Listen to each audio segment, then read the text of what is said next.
determines validity and allocability of charges to various accounts and the adequacy of reserve amounts. Allocable. A cost is allocable to a project if goods or services involved are chargeable or assignable in accordance with the relative benefits received by the projects. In order to be allocable, a cost must be treated consistently in like circumstances. One of the elements of allowability is reasonableness. To be reasonable, the cost must be the type of cost generally recognized as ordinary and necessary for the conduct of the contractor's business or the contract performance. Be generally accepted under sound business practices, arm's-length bargaining, and federal and state laws and regulations. Be consistent with the contractor's responsibilities to the government, other customers, the owners of the business, employees, and the public at large, and not include any significant deviations from the contractor's established practices. The determination of reasonableness of a particular cost depends on all of the circumstances and facts concerning the cost.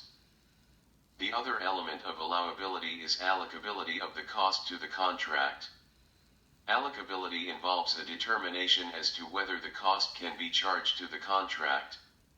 To be allocable to the contract, the cost must be incurred specifically for the contract, benefit both the contract and other work, and can be distributed to them in reasonable proportion to the benefits received, or be necessary for the overall operation of the business.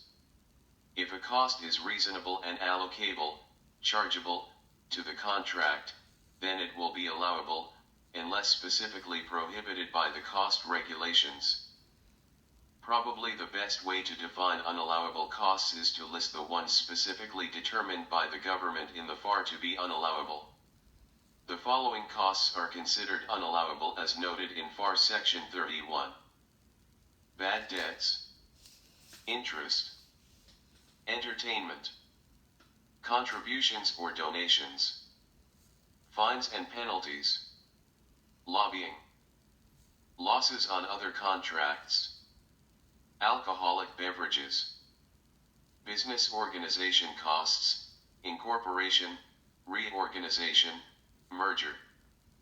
There are a number of other costs which may or may not be allowable depending upon the facts and circumstances concerning the cost.